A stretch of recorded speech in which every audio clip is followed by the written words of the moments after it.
Buenas noches y bienvenidos a Signo Pesos, la economía al alcance de su pantalla. Estos son los temas claves de hoy. La ley de inversión social es ya una realidad. El presidente Duque sancionó la reforma tributaria con la que espera desde ahora reducir la pobreza por lo menos a los niveles que había antes de la pandemia. Analizaremos qué tan posible es esto con el director de FEDesarrollo, Luis Fernando Mejía. Vuelve y juega la polémica propuesta. El Congreso debatirá mañana el proyecto que busca permitir el traslado de afiliados de los fondos privados de pensiones hacia Colpensiones, aunque ya estén cerca de su edad de jubilación. Hablaremos del tema con el vicepresidente de Asofondos, Daniel Wills.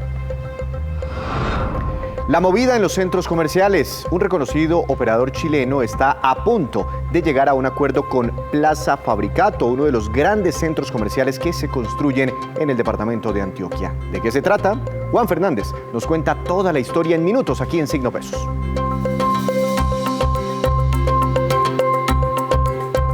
Comenzamos esta emisión hablando de nuevo de la reforma tributaria, tema que ha sido protagonista en la última semana por su aprobación en el Congreso y luego por la sanción presidencial. Precisamente hoy, el mandatario de los colombianos, el jefe de Estado, Iván Duque, en la Casa de Nariño, sancionó esta nueva ley llamada de inversión social y que permitirá recaudar 15,2 billones de pesos adicionales. Veamos.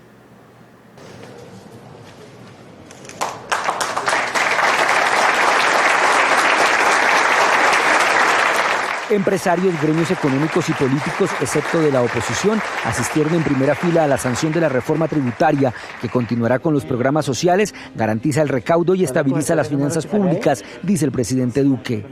Pero esta es una reforma que concilia lo social con la responsabilidad fiscal. Esta reforma supera el 1.7 del PIB y se convierte en la reforma de mayor recaudo en el siglo XXI.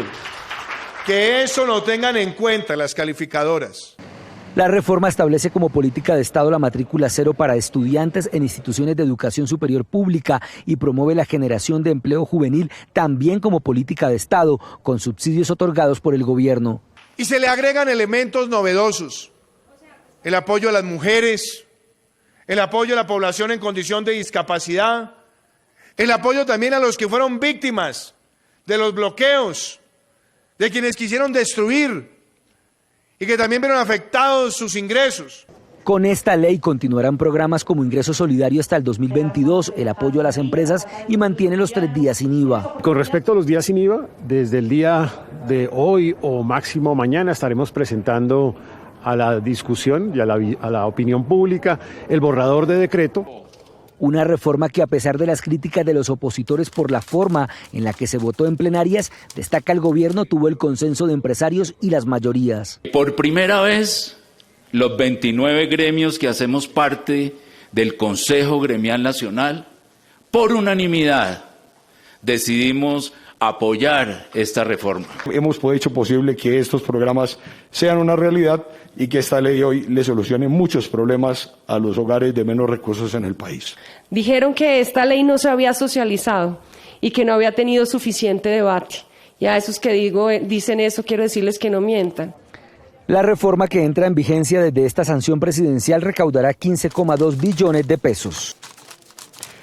El gobierno ha insistido desde el comienzo en los objetivos sociales de esta reforma tributaria que inclusive permitiría, eso es lo que espera el gobierno, reducir la pobreza a niveles prepandemia. Para analizar esos propósitos, le quiero dar la bienvenida al director de FEDesarrollo, al doctor Luis Fernando Mejía. Doctor Mejía, buenas noches, bienvenido a Signo Pesos, ¿cómo le ha ido? Hola Víctor, buenas noches, encantado de estar de vuelta con ustedes, un saludo muy especial para todos los que nos están viendo. Doctor Mejía, muchas gracias a usted por estar aquí con nosotros. Durante la pandemia la pobreza monetaria se disparó, superando inclusive el 42% de la población colombiana y la pobreza extrema superó el 15%. ¿Es posible que con todos estos programas sociales volvamos, como espera el gobierno nacional, a los niveles que teníamos antes de la pandemia en términos de pobreza? Pues Víctor, va a ser muy difícil, le voy a explicar por qué. Lo primero es recordar las cifras. Estábamos antes de la pandemia en niveles de pobreza del 35.7%. Viene la pandemia en el año 2020, una caída, por supuesto, de la actividad productiva cercana al 7%, un aumento de la tasa de desempleo que llegó en el promedio de año incluso a estar por encima del 16%, con meses en donde, recordemos, estuvimos en 20% de tasa de desempleo. Y eso generó, por supuesto, un aumento muy importante de la tasa de pobreza, que pasó del 35.7% a cifras del 42.5%, de acuerdo con el DANE. Usted recordará, Víctor, nosotros tenemos algunas inquietudes sobre la medición de la pobreza rural. En nuestros cálculos, la pobreza realmente aumentó a niveles del 43.4%. Entonces, un aumento muy importante de la pobreza, vinculado no solamente a la caída de la actividad productiva, sino especialmente al aumento de la tasa de desempleo. ¿Qué va a pasar ahora? Pues naturalmente muy importante la reforma, no solamente por el lado de los ingresos que generan, digamos, no los niveles del que habla el gobierno de 15 billones de pesos anuales. Nosotros estimamos los ingresos en alrededor de 12, 13 billones de pesos anuales. Muy importante, un paso fundamental para la consolidación de las finanzas del Estado. Pero realmente lo fundamental, más allá del paquete social, que es muy importante y ambicioso, es la recuperación del empleo. Infortunadamente, como usted lo sabe muy bien, Víctor, este año no nos ha ido tan bien en materia del mercado laboral. No estamos en las cifras del año pasado, pero en los primeros 6 meses del año, por ejemplo, la tasa de desempleo estuvo en 14,8%. Nosotros estimamos que en el año completo la tasa de desempleo va a cerrar en promedio año probablemente por encima del 14%. Va a ser muy difícil, por no decir imposible, que con una tasa de desempleo cercana al 14% retornemos a niveles de pobreza similares a los que teníamos prepandemia. Para aquí lo fundamental, Víctor, no es solamente recuperar el crecimiento económico, sino por supuesto las tasas de desempleo. Así que nosotros no estimamos que este año vayamos a retornar a niveles de prepandemia en materia de pobreza y pobreza extrema. Seguramente hasta el próximo año 2022, cuando tengamos otra vez cifras de desempleo del 10% o por debajo, ahí sí estaríamos en niveles de pobreza como los que teníamos en prepandemia. Entiendo, doctor Mejía. ¿Qué opinan ustedes del asistencialismo? Porque sí, es una ayuda que llega a muchas personas vulnerables, pero es que he escuchado a otros analistas decir que esto no resuelve los problemas de fondo de pobreza, que se deberían crear oportunidades laborales pues, para que las personas tengan independencia, puedan trabajar, puedan tener mayores ingresos, puedan tener excedentes, ahorro, inversiones, etcétera. Pues Víctor, mire, yo no plantearía esto como una discusión entre el agua y el aceite, si es asistencialismo o trabajo lo que se necesita. Realmente es un tema de cuándo se deben implementar las medidas.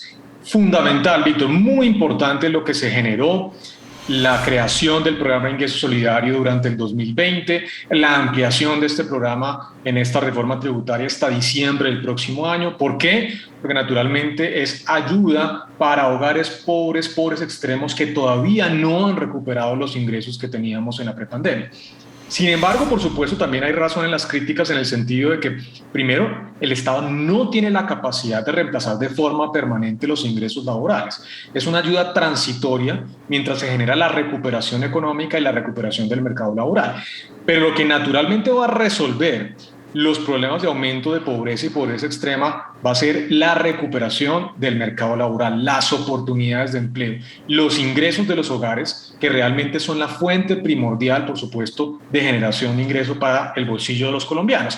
Así que fundamental en el corto plazo los programas sociales, pero en el mediano y largo plazo naturalmente tiene que ver fundamentalmente esa recuperación con la mejor dinámica del mercado laboral. ¿Qué podría pasar, doctor Mejía, cuando se acaben estos programas, estas transferencias, estos programas asistenciales del gobierno nacional? Por ejemplo, el ingreso solidario por lo menos tiene recursos hasta diciembre del próximo año. El PAEF, subsidio a las nóminas, hasta diciembre de este año. Cuando esos programas se acaben, ¿no podría dispararse nuevamente la pobreza en Colombia? No necesariamente, Víctor, justamente por lo que acabamos de discutir, y es que todo esto va a depender no solamente de los programas sociales, sino especialmente de las dinámicas del mercado laboral.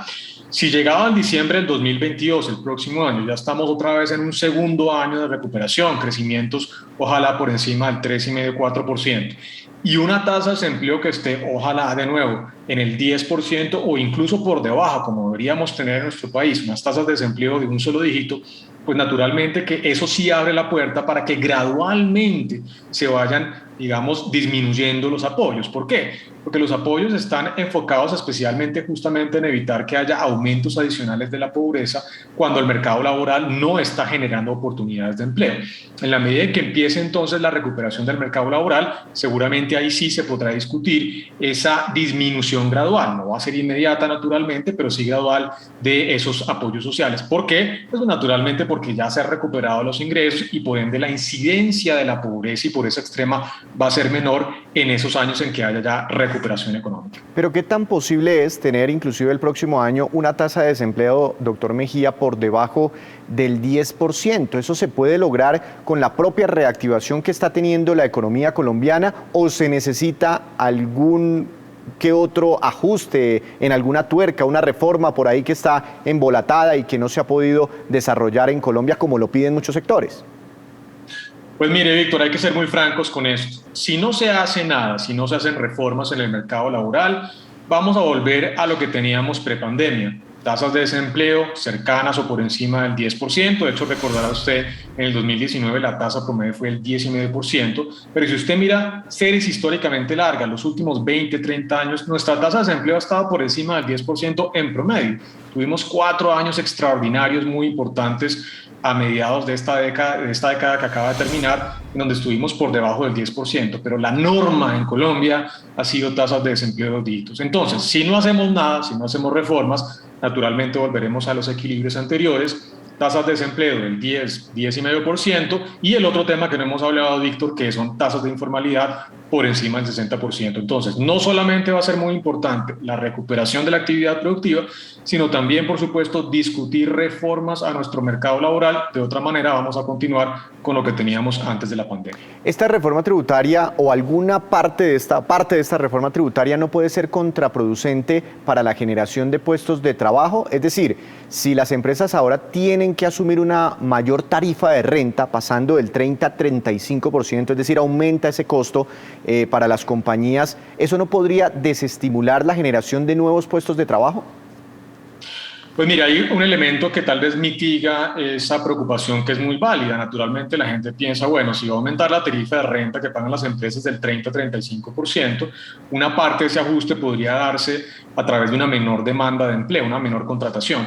Sin embargo, no hay que olvidar que una diferenciación muy importante a través de la ampliación del régimen simple, un régimen con una tarifa de tributación más baja, especialmente para las micro y pequeñas empresas. Se amplió el rango sustancialmente y aplica para empresas que tienen ingresos superiores a los 3.000 millones de pesos. No recuerdo exactamente la cifra, son 3.000 y pico millones de pesos anuales, lo cual abarca prácticamente a todas las micro y pequeñas empresas del país. Ellas deberían tener entonces un alivio, si se quiere, en esa carga tributaria efectiva. Sin embargo, también por otro lado hay que mencionar que si no se hubiera hecho la reforma, estaríamos seguramente abocados a un escenario fiscal mucho más complicado, a la pérdida definitiva de nuestro grado de inversión, a un aumento del costo de endeudamiento por parte de la nación y por ende aumentos de las tasas de interés para los hogares, para todas las empresas, lo que implica seguramente también una menor dinámica de empleo. Así que todo esto hay que evaluarlo en el contexto de qué hubiera pasado o qué podría pasar si Colombia no continúa en esa senda de consolidación fiscal que es absolutamente fundamental. Una última pregunta precisamente sobre eso, doctor Mejía, saliéndonos un poquitico del tema laboral. ¿Será que esta reforma sí permitirá reducir la deuda de Colombia, reducir el déficit fiscal, el enorme hueco fiscal que tenemos en este momento, diferencia entre ingresos y gastos, y de pronto nos ayudará a recuperar el grado de inversión, por lo menos con esas 2 calificadoras que nos rebajaron la calificación? Pues Víctor, mire, ¿qué más quisiera yo decirle que sí, pero la respuesta es que no, todavía nos falta. Este paso que se ha dado con la aprobación de esta reforma tributaria es un paso muy importante, muy ambicioso, es una tal vez de las reformas más ambiciosas en términos del recaudo que se está planteando, que como le decía, si bien seguramente no va a estar en los 15 billones que dice el gobierno, puede estar en el orden de los 12 o 13 billones de pesos anuales, es muy importante el esfuerzo. Sin embargo, el tamaño del hueco es más grande, el tamaño del hueco puede estar cercano a los 20, 22 billones de pesos anuales. Entonces, lo que ha hecho el gobierno es un paso muy importante en resolver un problema fiscal que es estructural, que es de largo plazo. Pero como lo habíamos discutido antes, Víctor, el nuevo gobierno, cuando entre en agosto del próximo año, tendrá que hacer la reforma complementaria. De hecho, El mismo gobierno actual reconoce que si el próximo gobierno no hace una reforma adicional de al menos 0.6 del PIB, es decir, alrededor de 7 billones de pesos, no vamos a lograr consolidar las cuentas fiscales y no vamos a tener una reducción en la deuda pública, que realmente es indicador fundamental que están mirando las agencias de calificación de riesgo. Entonces, se ha hecho un paso muy importante, pero nos falta otro pasito adicional para poder lograr en definitiva esa consolidación fiscal y esa reducción hacia adelante de la deuda pública, que va a ser absolutamente fundamental para la recuperación del grado de inversión. Cada vez escucho más analistas decir que se necesita muy rápido otra reforma tributaria en Colombia. Doctor Mejía, muchas gracias por estas opiniones. Que tenga una feliz noche. A ustedes por la invitación, un saludo muy especial, una feliz noche. Es el director de FEDesarrollo acompañándonos hoy en Signo Pesos. Hacemos una breve pausa, pero cuando regresemos, espere, más comerciantes declaran estar aumentando sus ventas aquí en Colombia. Ya regresamos.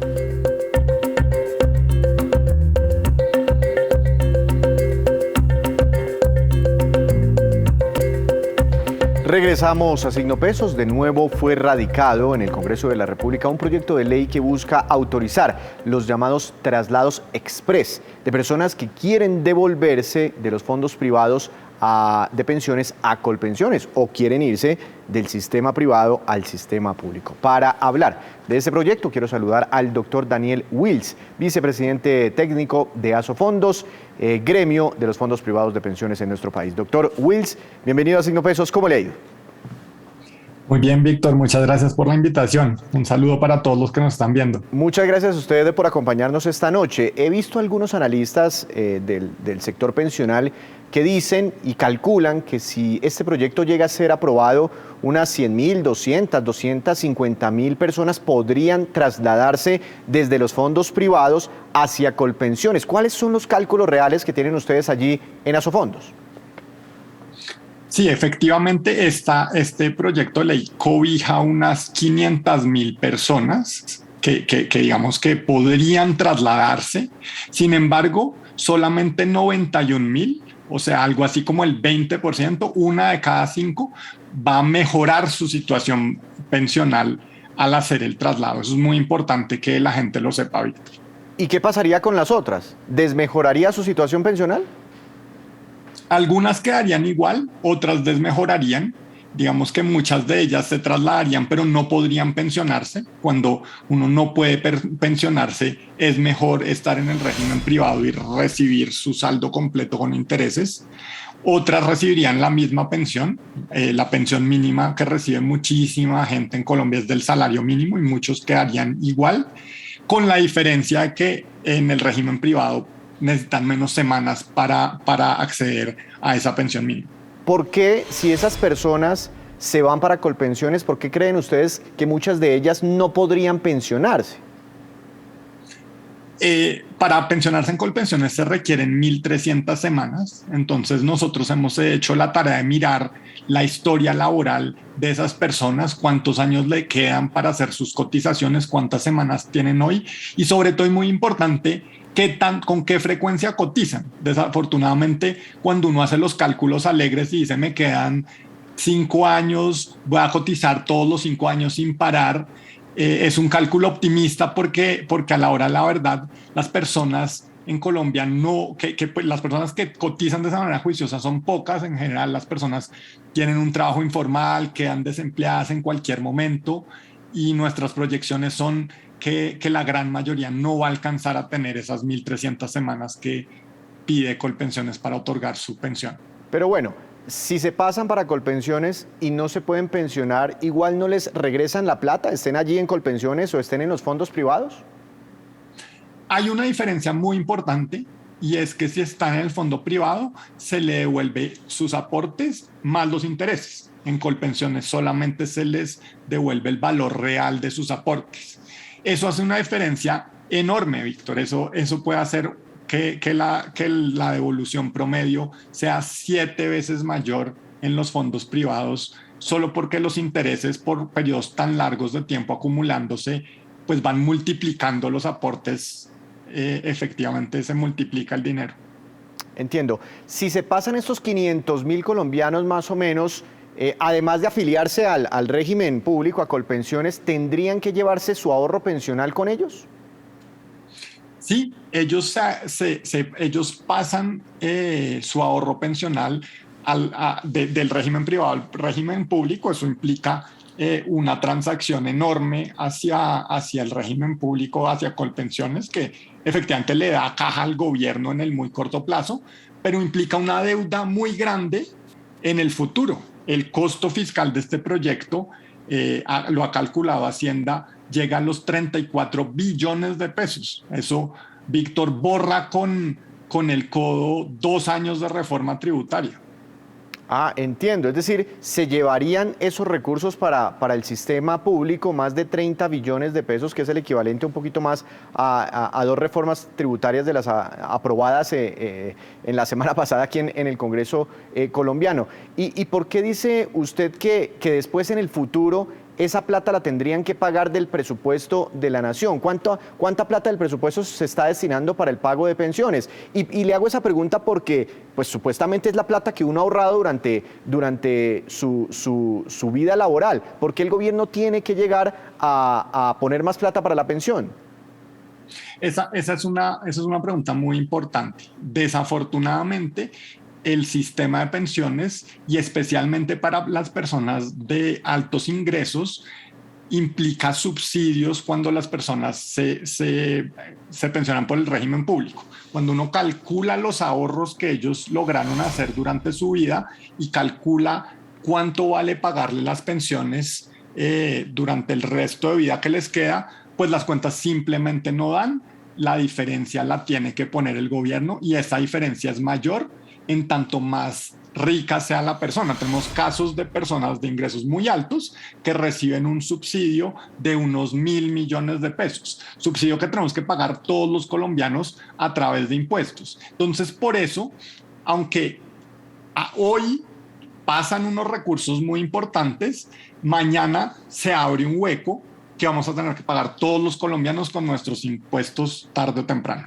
Doctor Wills, pero cuando dejamos de un lado un poquitico de lado las cifras y los 30 billones de pesos y los 500.000 colombianos, etcétera, y el subsidio del presupuesto para pagar las pensiones más altas, pensando un poquito en las personas, ¿no es un poquito justo que esos colombianos que de pronto tomaron una decisión hace 20, 30 años un poco desinformados, tengan por lo menos una oportunidad para saber cuál es el régimen pensional que les conviene, una última oportunidad y poder elegir? No, absolutamente, Víctor. Esos colombianos que no tuvieron la información tienen todo el derecho de ir y de hecho demandan. Y el caso a caso de los procesos se mira uno a uno. Todos los casos son diferentes. Y en muchos casos se reconoce la oportunidad para volver al régimen de pensiones cuando les conviene. Lo que a nosotros nos preocupa de este proyecto es que vemos que se puede generar como un efecto manada en el que hay una ventana, todo el mundo se pasa sin saber mucho, sin asesorarse bien, y lo que vemos es que a 4 de cada 5 personas no le va a convenir el traslado y va a tomar una mala decisión. Entiendo. Ahora, si le entiendo bien, Asofondos estaría de acuerdo en una partecita del proyecto, como en la filosofía del proyecto, para que ciertas personas sí se puedan trasladar, ¿sí le entiendo? Nosotros estamos de acuerdo en el camino judicial que existe, que las personas que no recibieron la información bajo los estándares adecuados para tomar la decisión adecuada y se vieron perjudicados por eso, presenten su demanda y los jueces estudien el caso y en ese caso pues les permitan el traslado. Eso nos parece bien y nos parece justo con las personas. Digamos, es injusto en la medida en que reciben un subsidio muy grande personas que no lo necesitan, pero pues dado que el sistema funciona así, el problema no es con el caso particular de la persona, sino como en el sistema en general. Entonces ese caso nosotros reconocemos que por vía judicial es legítimo y está en su derecho de reclamarlo. Pero eso sí ha funcionado, es decir, vía justicia, muchos colombianos han podido pasarse de los fondos privados a Colpensiones. pues existe la posibilidad. Nosotros también, digamos que esperamos que esos casos sean cada vez más expeditos. Eso está en las manos de la rama judicial, pero créanme que para nosotros desde los fondos de pensiones está en nuestro mejor interés que en esos casos se resuelva lo más pronto posible. Doctor Wills, pues seguiremos hablando con ustedes en Asofondos. Muchas gracias por este tiempo en la medida en que vaya avanzando, si es que avanza este proyecto por el Congreso de la República. Gracias, que tenga una feliz noche. Feliz noche y muchas gracias por la invitación. Estaremos entonces pendientes a partir de mañana de las primeras discusiones de este proyecto de ley propuesta sobre los traslados express de régimen pensional en nuestro país. Hacemos otra breve pausa, pero ya les contaremos cuáles son los países de América Latina donde mejor se habla el inglés como segundo idioma. Ya regresamos. Regresamos a Signo Pesos con esta que es la cifra económica del día. 66% y corresponde a los comerciantes, al porcentaje de comerciantes que están mucho más optimistas según la última encuesta Bitácora Económica de FENALCO realizada en este mes de septiembre. Así las cosas, ahora son la mayoría de empresarios los que ven mejores perspectivas en el país para los próximos meses. Tan solo 4% de los comerciantes consultados siguen siendo pesimistas. Sobre este informe nos entrega más detalles el presidente de FENALCO, Jaime Alberto Cabal. Según nuestra bitácora económica, en el mes de agosto el comercio consolida su senda de recuperación. Ya es significativo que el 66% de los empresarios registran ventas superiores respecto al mismo mes del año pasado y también algunos sectores igualan o superan las ventas del año 2019. Por su parte, el optimismo entre los comerciantes sigue aumentando. El 66% de los comerciantes muestran optimismo y cree que las cosas van a mejorar de aquí a diciembre. Seguramente este último trimestre, con los 3 días sin IVA, va a ser muy importante para la recuperación del comercio en Colombia. Llega a esta hora Juan Fernández con la información del mundo empresarial. Buenas noches, Juan, adelante con su tema para hoy. Bienvenido. Víctor, buenas noches. Hay un negocio de centros comerciales que se está anunciando y el protagonista es el operador chileno Parque Arauco, que está llegando a un acuerdo con el promotor de Plaza Fabricato, este centro comercial que está en construcción en el municipio de Bello, en Antioquia, para asumir su administración. Y es una movida interesante porque ese es el primer pie del grupo chileno en Antioquia, en su negocio de centros comerciales que en Colombia opera en Sopó, en Bogotá, en Bucaramanga y en Pereira. Ese acuerdo incluye la administración y comercialización de las tiendas, de los locales del lugar, que son casi el 73% del total de área alquilable de Plaza Fabricato, que suma un total de 54.000 metros cuadrados. Se espera que Plaza Fabricato abra durante el cuarto trimestre de este año con supermercado Ancla, que en este caso será el éxito, también tiendas grandes de ropa como H&M y la de artículos deportivos Decathlon, y los locales pues sumarán unos 370 y eso lo hará uno de los 3 centros comerciales más grandes de Antioquia. Parque Arauco es uno de los mayores grupos operadores de centros comerciales en América Latina, con más de 1 millón de metros cuadrados arrendables en Perú, Colombia y Chile, donde inauguró su primer centro comercial por allá en 1982, en total más de 50 entre centros comerciales regionales, vecinales y también outlets. Y esta es, Víctor, la movida de hoy sobre todo este tema de centros comerciales que sigue moviéndose como nunca antes, Víctor. Muchas gracias, Juan. Lo esperamos mañana con más movidas empresariales. Ahora vamos con estos que son los indicadores económicos que usted siempre debe conocer antes de irse a dormir. Tasa representativa del mercado que regirá para mañana será de 3.830 pesos con 83 centavos, cayó 4 pesos con 44 centavos. Petróleo Brent, de referencia para Colombia, subió 0,53%, se ubicó en $73 con 90 centavos por barril. El precio interno del café colombiano bajó y quedó en promedio para mañana a 1.678.000 pesos por carga.